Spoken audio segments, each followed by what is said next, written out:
आकाशवाणी मुंबई केंद्र. माननीय पंतप्रधान श्री नरेंद्र मोदी यांनी देशवासियांशी साधलेल्या मन की बात या संवादाचा मराठी अनुवाद आता प्रसारित करत आहोत. ऐकूया तर. मन की बात. माझ्या प्रिय देशबांधवांनो, नमस्कार. आज या अत्यंत शुभ दिनी मला तुमच्या समवेत मन की बात करण्याची संधी मिळाली आहे. आज चैत्र महिन्याच्या शुक्ल पक्षातली प्रतिपदा तिथी आहे. आजपासून चैत्र नवरात्राला प्रारंभ होत आहे. भारतीय नववर्ष देखील आजपासून सुरू होत आहे. यावेळी विक्रम संवत 2082 सुरू होत आहे. आत्ता तुमची अनेक पत्र माझ्यासमोर आहेत. काही बिहारची आहेत, काही बंगालची आहेत, काही तामिळनाडूची, तर काही गुजरातची आहेत. यामध्ये लोकांनी त्यांचे विचार अतिशय कल्पकतेने लिहिले आहेत. अनेक पत्रांमध्ये शुभेच्छा आणि अभिनंदनाचे संदेश देखील आहेत. पण आज मला काही संदेश तुम्हाला ऐकवावेसे वाटत आहेत. कन्नड भाषेत एका संदेशात म्हटलं आहे, सर्वांना उगादी सणाच्या शुभेच्छा. तसंच तेलुगू संदेशातही म्हटलंय की सर्वांना उगादी सणाच्या शुभेच्छा. एका कोकणीतून शुभेच्छा दिलेल्या पत्रात लिहिलेलं आहे, संसार पाडव्याच्या शुभेच्छा. तर मराठी संदेश असा आहे की गुढीपाडव्यानिमित्त हार्दिक शुभेच्छा. आपल्या एका मल्याळी सहकार्यानं म्हटलंय, सर्वांना विशू सणाच्या शुभेच्छा. एक संदेश तमिळ भाषेमध्येही आहे. त्यात म्हटलंय, सर्वांना नवीन वर्षाच्या म्हणजे पुथांडूच्या शुभेच्छा. मित्रांनो, तुम्हाला समजलं असेलच की हे वेगवेगळ्या भाषांमधून पाठवलेले संदेश आहेत. पण यामागचं कारण तुम्हाला माहीत आहे का? हीच ती खास गोष्ट आहे जी आज मी तुम्हाला सांगू इच्छितो. आपल्या देशातल्या वेगवेगळ्या राज्यांमध्ये आजपासून किंवा पुढच्या काही दिवसांमध्ये नवीन वर्ष सुरू होत आहे आणि हे सर्व संदेश नवीन वर्ष आणि विविध सणांच्या शुभेच्छांचे आहेत. म्हणूनच लोकांनी मला वेगवेगळ्या भाषांमध्ये शुभेच्छा पाठवल्या आहेत. मित्रांनो, आज कर्नाटक, आंध्र प्रदेश आणि तेलंगणामध्ये उगादीचा सण मोठ्या उत्साहात साजरा केला जात आहे. महाराष्ट्रामध्ये गुढीपाडवा साजरा केला जातोय. विविधतेनं नटलेल्या आपल्या देशात येत्या काही दिवसात वेगवेगळ्या राज्यात म्हणजे आसाममध्ये रोंगाली बिहू, बंगालमध्ये पोईला बोईशाख, काश्मीरमध्ये नवरेह असे उत्सव साजरे केले जातील. त्याचप्रमाणे 13 ते 15 एप्रिल दरम्यान देशाच्या विविध भागांमध्ये उत्सवांचा जबरदस्त धूमधडाका दिसून येईल. यामुळेही उत्साहाचं वातावरण आहे आणि ईदचा सण देखील येत आहे. याचा अर्थ हा संपूर्ण महिना सण आणि उत्सवांनी भरलेला आहे.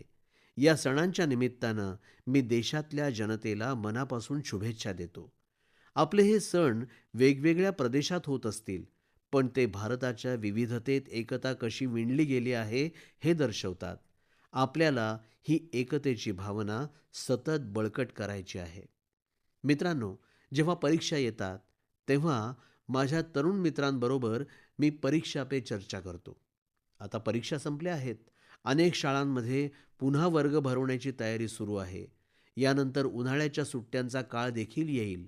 वर्षाच्या या काळाची मुलं आतुरतेनं वाट पाहत असतात. मला माझे बालपणीचे दिवस आठवतात, जेव्हा मी आणि माझे मित्र दिवसभर काहीतरी खोडसाळपणा करत असू. पण त्याच वेळी आम्ही काहीतरी रचनात्मकही करत असू, काहीतरी शिकतही असू. उन्हाळ्याचे दिवस मोठे असतात आणि करण्याजोगं खूप काही असतं. हा काळ नवीन छंद जोपासण्याचा, तसंच आपलं कसब आणखी चमकवण्याचा आहे. आज मुलांसाठी अशा व्यासपीठांची कमतरता नाही, जिथे ते खूप काही शिकू शकतात.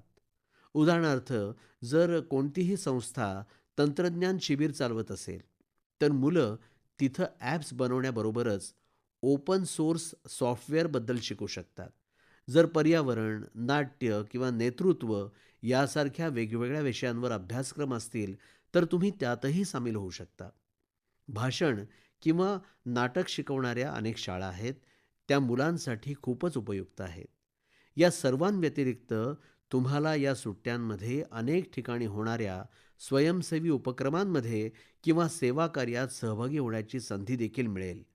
अशा कार्यक्रमांबाबत माझी एक विशेष विनंती आहे. जर कोणतीही संस्था, शाळा, सामाजिक संस्था किंवा विज्ञान केंद्र अशा उन्हाळी उपक्रमांचं आयोजन करत असेल, तर ते #मायहॉलिडेज सोबत शेअर करा. यामुळे देशभरातली मुलं आणि त्यांच्या पालकांना याबद्दलची माहिती सहजपणे मिळू शकेल. माझ्या तरुण मित्रांनो, आज मी तुमच्याबरोबर या उन्हाळी सुट्टीसाठी तयार केलेल्या माय भारत या खास दिनदर्शिकेबद्दल चर्चा करू इच्छितो. या दिनदर्शिकेची एक प्रत सध्या माझ्यासमोर ठेवलेली आहे. यातले काही अनोखे प्रयत्न मी तुम्हाला सांगू इच्छितो. माय भारतच्या अभ्यास दौऱ्याप्रमाणे तुम्हाला आपली जनऔषधी केंद्र कशी काम करतात हे कळू शकेल. व्हायब्रंट व्हिलेज मोहिमेचा भाग बनून तुम्ही सीमावर्ती गावांमध्ये एक अनोखा अनुभव घेऊ शकता. याबरोबरच तुम्ही तिथल्या सांस्कृतिक आणि क्रीडा उपक्रमांचा भाग नक्कीच बनू शकता. आंबेडकर जयंतीनिमित्त निघणाऱ्या पदयात्रेत सहभागी होऊन तुम्ही संविधानाच्या मूल्यांचा प्रसार करू शकता. मुलांना आणि त्यांच्या पालकांना माझी विशेष विनंती आहे की त्यांनी त्यांचे सुट्टीचे अनुभव हॉलिडे मेमरीज सोबत शेअर करावेत. हे अनुभव मी मन की बातमध्ये समाविष्ट करण्याचा प्रयत्न करेन. माझ्या प्रिय देशवासियांनो, उन्हाळा सुरू होताच प्रत्येक शहरात आणि गावात पाणी वाचवण्याची तयारी सुरू होते. अनेक राज्यांमध्ये जलसंधारण आणि जलसंवर्धनाशी संबंधित कामांना नवीन गती मिळाली आहे. जलशक्ती मंत्रालय आणि विविध स्वयंसेवी संस्था या दिशेनं काम करत आहेत. देशात हजारो कृत्रिम तलाव, बंधारे, कूपनलिका पुनर्भरण, सामुदायिक शोषखड्डे बांधले जात आहेत. दरवर्षीप्रमाणे यावेळीही कॅच द रेन मोहिमेची कसून तयारी करण्यात आली आहे. ही मोहीम देखील सरकारची नाही, तर समाजाची, जनता जनार्दनाची आहे. अधिकाधिक लोकांना जलसंवर्धनाशी जोडण्यासाठी जलसंचय जनसहभाग मोहीम देखील राबवली जात आहे. आपल्याला मिळालेली नैसर्गिक संसाधनं पुढच्या पिढीपर्यंत सुरक्षितपणे पोहोचवण्याचा आमचा प्रयत्न आहे. मित्रांनो, पावसाच्या प्रत्येक थेंबाची साठवणूक करून आपण पाण्याचा अपव्यय होण्यापासून बचाव करू शकतो.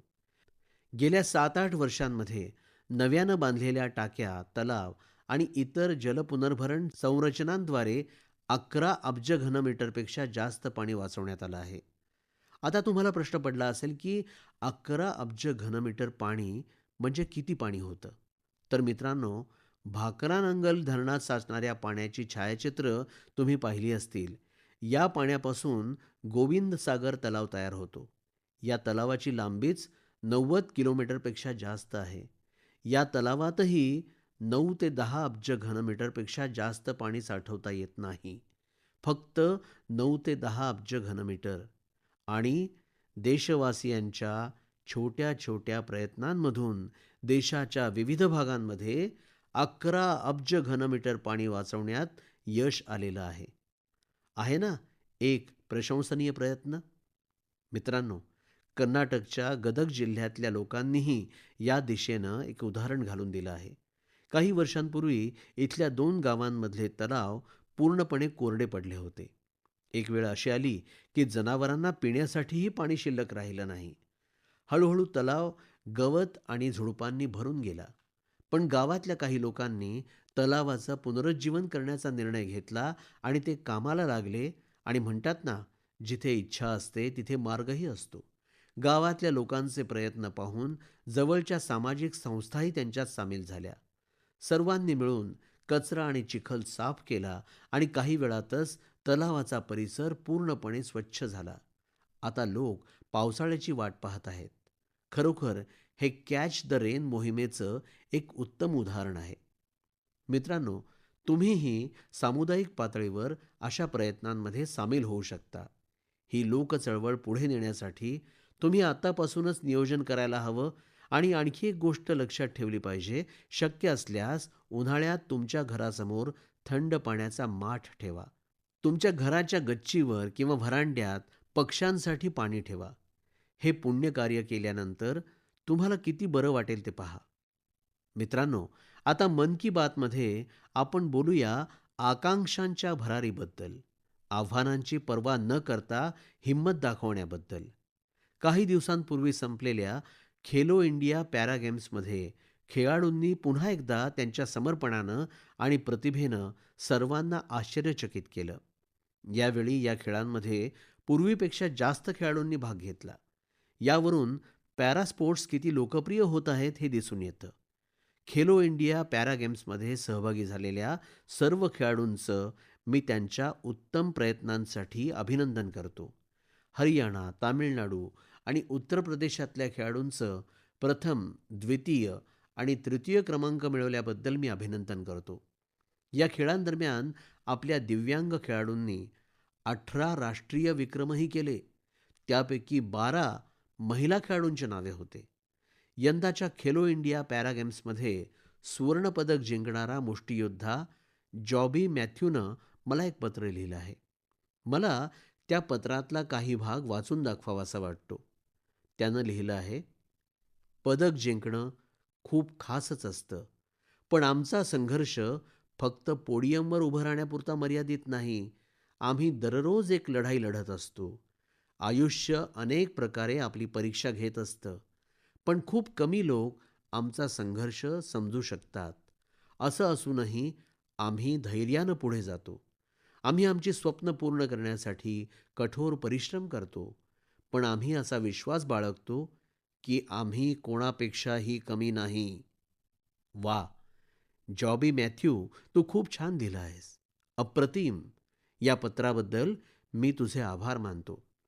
मी जॉबी मॅथ्यू आणि आमच्या सर्व दिव्यांग मित्रांना सांगू इच्छितो की तुमचे प्रयत्न आमच्यासाठी एक मोठी प्रेरणा आहेत.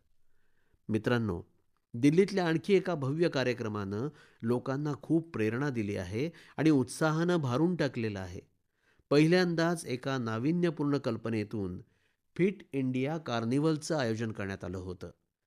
विविध भागातल्या सुमारे 25,000 लोकांनी यात भाग घेतला.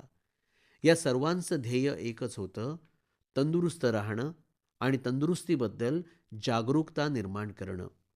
या कार्यक्रमात सहभागी झालेल्या लोकांना त्यांच्या आरोग्याबरोबरच पोषणाविषयीही माहिती मिळाली.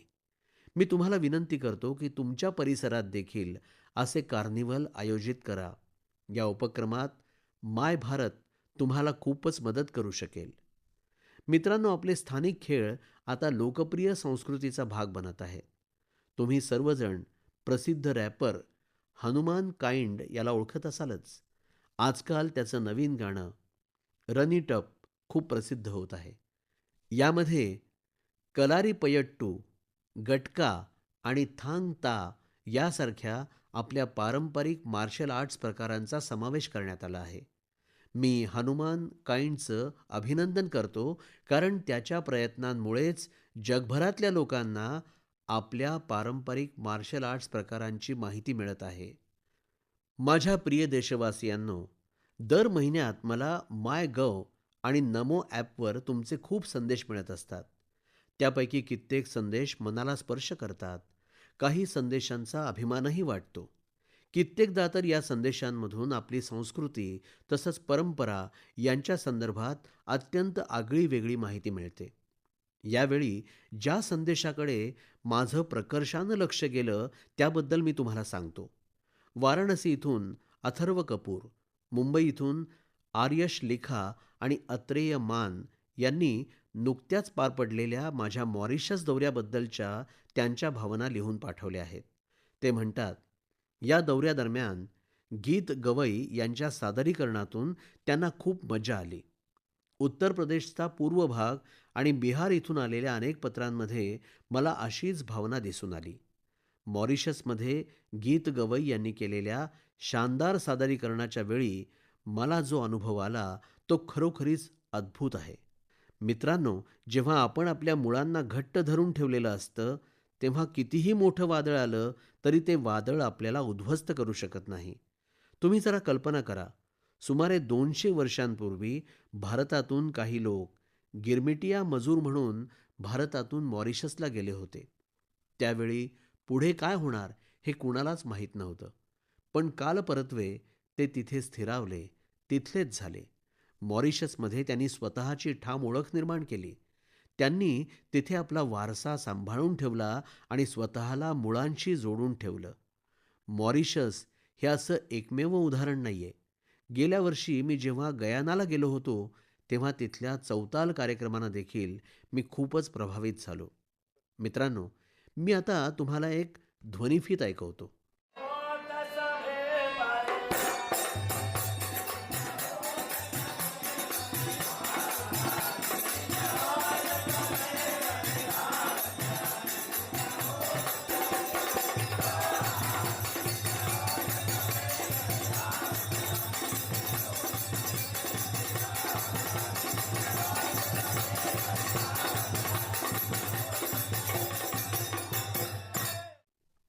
तुम्हाला नक्कीच असं वाटत असेल, की ही तर आपल्या देशाच्याच एखाद्या भागातली आहे.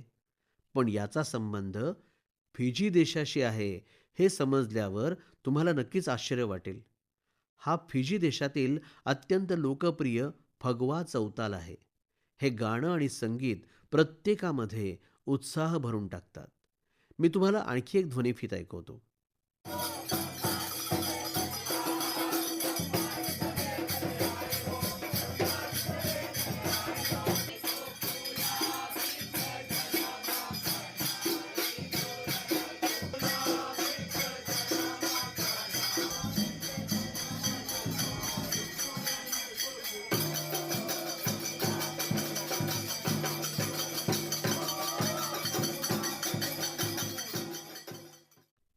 हा ध्वनी म्हणजे सुरिनाम देशातील चौताल आहे. हा कार्यक्रम टीव्हीवर बघणारे देशवासी सुरिनामचे राष्ट्रपती आणि माझे मित्र चान संतोखीजी यांना या कार्यक्रमाचा आनंद घेताना बघू शकतात. बैठक तसंच गाण्याची ही परंपरा त्रिनिदाद आणि टोबॅगोमध्ये देखील फार लोकप्रिय आहे.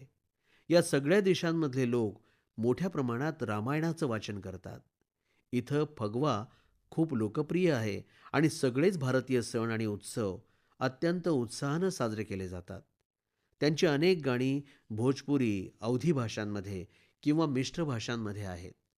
कधीकधी त्यात ब्रज आणि मैथिली भाषेचा सुद्धा वापर केलेला दिसतो. या देशांमधले आपल्या परंपरा जपून ठेवणारे सर्व लोक कौतुकास पात्र आहेत. मित्रांनो, जगात अनेक संस्था अशा देखील आहेत ज्या कित्येक वर्षांपासून भारतीय संस्कृती जपण्याचं कार्य करत आहेत.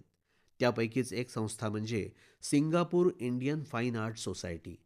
भारतीय नृत्यकला, संगीत तसंच संस्कृतीची जपणूक करण्यासाठी झटणाऱ्या या संस्थेनं 75 वर्षांची गौरवशाली कारकीर्द पूर्ण केली आहे. त्यानिमित्त आयोजित कार्यक्रमात सिंगापूरचे राष्ट्रपती श्रीमान थर्मन षण्मुगरत्नम सन्माननीय अतिथी म्हणून उपस्थित होते. त्यांनी या संस्थेच्या कार्याची खूप प्रशंसा केली. मी या कार्यकर्त्यांना माझ्याकडून खूप खूप शुभेच्छा देतो. मित्रांनो, मन की बातमध्ये आपण देशवासियांच्या कामगिरीप्रमाणेच अनेकदा सामाजिक मुद्द्यांवर देखील विचारमंथन करतो. अनेकदा आव्हानांबद्दल देखील चर्चा करतो. यावेळच्या मन की बातमध्ये मी आपल्या सर्वांशी थेट संबंधित असलेल्या अशा एका आव्हानाबद्दल चर्चा करू इच्छितो. आणि हे आव्हान आहे टेक्स्टाईल वेस्टचं. तुम्ही विचार करत असाल, हे टेक्स्टाईल वेस्ट म्हणजे काय नवीन संकट उभं टाकलं आहे? खरं तर टेक्स्टाईल वेस्ट हा विषय संपूर्ण जगासाठी एका नव्या संकटाचं मोठं कारण ठरला आहे. आजकाल जगात जुने कपडे लवकरात लवकर टाकून देऊन नवे कपडे वापरण्याकडे लोकांचा कल वाढला आहे. जे जुने कपडे तुम्ही वापरत नाही, त्याचं पुढे काय होतं याचा विचार तुम्ही कधी केलाय का? हेच कपडे म्हणजे टेक्स्टाईल वेस्ट. या संदर्भात जागतिक पातळीवर खूप संशोधन सुरू आहे. एका संशोधनातून असं दिसून आलं आहे की केवळ 1% कमी टेक्स्टाईल वेस्टचं पुनर्नवीकरण होऊन नवीन कपडे तयार केले जातात. 1%हूनही कमी. ज्या देशांमध्ये मोठ्या प्रमाणात टेक्स्टाईल वेस्ट निर्माण होतं, अशा जगातल्या देशांमध्ये भारताचा 3रा क्रमांक लागतो. म्हणजेच आपल्यासमोर उभं असलेलं आव्हानसुद्धा खूप मोठं आहे. पण मला या गोष्टीचं समाधान आहे की या आव्हानाचा सामना करण्यासाठी आपल्या देशात कितीतरी कौतुकास्पद प्रयत्न सुरू आहेत. भारतातील कित्येक स्टार्टअप उद्योगांनी टेक्स्टाईल रिकव्हरी फॅसिलिटीज संदर्भात काम सुरू केलेलं आहे. अशी अनेक कार्यकर्ता पथकं आहेत जी कचरा वेचणाऱ्या आपल्या बंधुभगिनींच्या सक्षमीकरणासाठी प्रयत्न करत आहेत. अनेक तरुण सहकारी सस्टेनेबल फॅशन विषयक उपक्रमांमध्ये सहभागी झाले आहेत. हे मित्र जुने कपडे आणि चपलाबुटांना नवं रूप देऊन ते गरजवंतांपर्यंत पोहोचवत आहेत. टेक्स्टाईल वेस्टपासून सजावटीच्या वस्तू, पिशव्या, स्टेशनरीच्या वस्तू आणि खेळण्यांसारख्या अनेक वस्तू तयार केल्या जात आहेत. अनेक संस्था आज सर्क्युलर फॅशन ब्रँडला लोकप्रियता मिळवून देण्याचा प्रयत्न करत आहेत. नवनवीन रेंटल प्लॅटफॉर्म देखील सुरू झाले आहेत. तिथं डिझायनर कपडे भाड्यानं दिले जातात. काही संस्था जुने कपडे स्वीकारून त्यांना पुन्हा वापरण्याजोगे बनवतात आणि ते गरिबांना देतात. मित्रांनो, टेक्स्टाईल वेस्टवर उपाय शोधण्याबाबत काही शहरं स्वतःची नवी ओळख निर्माण करत आहेत. हरियाणामधील पानिपत हे शहर कपड्यांच्या पुनर्वापरासंदर्भात जागतिक केंद्र म्हणून उदयास येत आहे. बंगळुरू देखील नाविन्यपूर्ण तंत्रज्ञान उपक्रमांद्वारे स्वतःचं वेगळं असं स्थान निर्माण करत आहे. तिथे अर्ध्याहून अधिक टेक्स्टाईल वेस्ट जमा केलं जातं आणि आपल्या इतर शहरांसाठी देखील हे एक उत्तम उदाहरण आहे.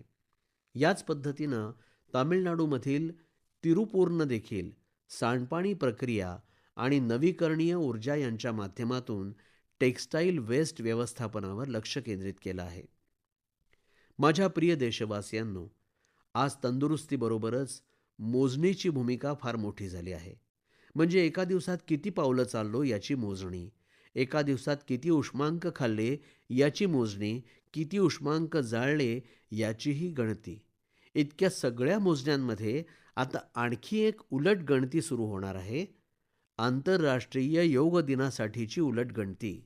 योग दिनाला आता 100 दिवसांहूनही कमी वेळ उरलेला आहे. जर तुम्ही तुमच्या जीवनात अजूनही योगाचा समावेश केलेला नसेल, तर आता नक्की करा. अजूनही उशीर झालेला नाही. 10 वर्षांपूर्वी 21 जून 2015 रोजी पहिला आंतरराष्ट्रीय योग दिन साजरा करण्यात आला होता. आता या दिवसानं योगविषयक व्यापक महोत्सवाचं रूप घेतलं आहे. भारताकडून मानवतेला मिळालेला हा असा एक अनमोल उपहार आहे, जो येणाऱ्या पिढ्यांसाठी फार उपयुक्त ठरणार आहे. वर्ष 2025च्या योग दिनाची संकल्पना आहे, एक वसुंधरा, एक आरोग्य. यासाठी योग म्हणजेच आम्ही योगाच्या माध्यमातून संपूर्ण जगाला तंदुरुस्त करण्याची इच्छा व्यक्त करतो. मित्रांनो, आज आपला योगाभ्यास आणि पारंपरिक उपचार पद्धती यांच्याबाबत संपूर्ण जगात उत्सुकता वाढत आहे आणि ही आपल्या सर्वांसाठी अभिमानाची बाब आहे. मोठ्या प्रमाणात तरुण वर्ग आज योग आणि आयुर्वेद यांना तंदुरुस्ती राखण्याचं सर्वोत्तम माध्यम मानून त्यांचा स्वीकार करत आहे.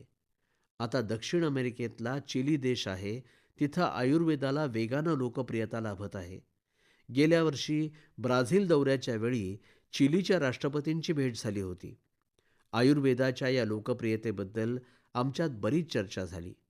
मला सोमोस इंडिया नामक एका पथकाची माहिती मिळाली आहे. स्पॅनिश भाषेत याचा अर्थ होतो, वी आर इंडिया, आम्ही भारत आहोत. हे पथक सुमारे दशकभरापासून योग आणि आयुर्वेद यांना प्रोत्साहन देण्याचं कार्य करत आहे. उपचारांसोबत शैक्षणिक कार्यक्रमांवर देखील त्यांनी लक्ष केंद्रित केलं आहे. ते लोक आयुर्वेद आणि योग यांच्याशी संबंधित माहिती स्पॅनिशमध्ये भाषांतरित देखील करत आहेत. फक्त गेल्या वर्षीचा विचार केला तर त्यांच्या वेगवेगळ्या कार्यक्रमांमध्ये आणि अभ्यासक्रमांमध्ये तब्बल 9,000 लोकांनी भाग घेतला होता. मी या पथकाशी जोडल्या गेलेल्या सर्व लोकांचं त्यांच्या या उपक्रमांबद्दल खूप खूप अभिनंदन करतो. माझ्या प्रिय देशवासियांनो, मन की बातमध्ये आता एक चटपटीत आणि गमतीशीर प्रश्न. तुम्ही कधी फुलांच्या प्रवासाबद्दल विचार केला आहे? वृक्ष किंवा रोपट्यांपासून निर्मित काही फुलांचा प्रवास पार मंदिरांपर्यंत पोहोचतो. काही फुलं घराची सजावट करतात, तर काही अत्तरांच्या रूपात सगळीकडे सुगंध पसरवतात. पण आज मी तुम्हाला फुलांच्या एका वेगळ्याच प्रवासाबद्दल सांगतोय. तुम्ही मोहाच्या फुलांबद्दल नक्कीच ऐकलं असेल. आपल्या गावांमधले लोक, विशेषतः आदिवासी समाजातल्या लोकांना या फुलांचं महत्त्व चांगलंच माहिती आहे. देशाच्या विविध भागांमध्ये आता मोहाच्या फुलांचा प्रवास एका नव्या मार्गाने सुरू झालेला आहे. मध्य प्रदेशात छिंदवाडा जिल्ह्यात मोहाच्या फुलांपासून कुकीज तयार करण्यात येत आहेत. राजाखोह गावातल्या 4 बहिणींनी केलेल्या प्रयत्नातून तयार झालेल्या या कुकीज आता खूप लोकप्रिय होऊ लागल्या आहेत. या महिलांचा उत्साह पाहून एका मोठ्या कंपनीनं त्यांना कारखान्यात काम करण्याचं प्रशिक्षण दिलं. यातून प्रेरणा घेऊन गावातल्या अनेक महिला त्यांच्यासोबत काम करू लागल्या. त्यांनी तयार केलेल्या मोहाच्या कुकीजना मागणी जोरदार वाढत आहे. तेलंगणामधल्या आदिलाबाद जिल्ह्यात देखील 2 बहिणींनी मोहाच्या फुलांपासून नवा प्रयोग केला आहे. त्या या फुलांचा वापर करून वेगवेगळ्या प्रकारच्या मिठाया बनवतात. त्यांच्या या मिठायांमध्ये आदिवासी संस्कृतीचा गोडवा सुद्धा आहे. मित्रांनो, मी तुम्हाला आणखी एका अद्भुत फुलाबद्दल काही सांगू इच्छितो आणि त्याचं नाव आहे कृष्णकमळ. तुम्ही गुजरातमध्ये एकता नगरला स्टॅच्यू ऑफ युनिटी पाहायला गेला होतात. स्टॅच्यू ऑफ युनिटीच्या परिसरात तुम्हाला ही कृष्णकमळाची खूप फुलं दिसतील. ही फुलं येणाऱ्या पर्यटकांचं मन मोहून टाकतात. ही कृष्णकमळं एकता नगरच्या आरोग्यवन, एकता नर्सरी, विश्ववन आणि मियावाकी वनात आकर्षणाचं केंद्र झालेली आहेत. या परिसरात योजनाबद्ध पद्धतीनं लाखोंच्या संख्येत कृष्णकमळाची रोपं लावण्यात आलेली आहेत. तुम्ही देखील तुमच्या आजूबाजूला पाहिलंत तर फुलांच्या प्रवासाच्या अनेक रोचक कहाण्या आढळतील. तुमच्या भागातल्या फुलांच्या अशा विलक्षण प्रवासाबाबत मला पत्र लिहून नक्की कळवा. माझ्या प्रिय मित्रांनो, तुम्ही नेहमीप्रमाणेच तुमचे विचार, अनुभव आणि माहिती मला कळवत राहा. कारण असंही असू शकतं की तुमच्या जवळपास असं काही घडत असेल जे दिसायला सामान्य दिसेल, पण इतरांसाठी तो विषय खूप रोचक असेल आणि नवा असेल. तेव्हा पुढच्या महिन्यात आपण पुन्हा भेटूया आणि देशवासियांच्या अशाच काही गोष्टींची चर्चा करूया ज्या आपल्याला प्रेरणा देतात. तुम्हा सर्वांना खूप खूप धन्यवाद. नमस्कार. आताच आपण माननीय पंतप्रधान श्री नरेंद्र मोदी यांनी देशवासियांशी साधलेल्या मन की बात या संवादाचा मराठी अनुवाद ऐकलात. ही आकाशवाणी मुंबई केंद्राची निर्मिती होती.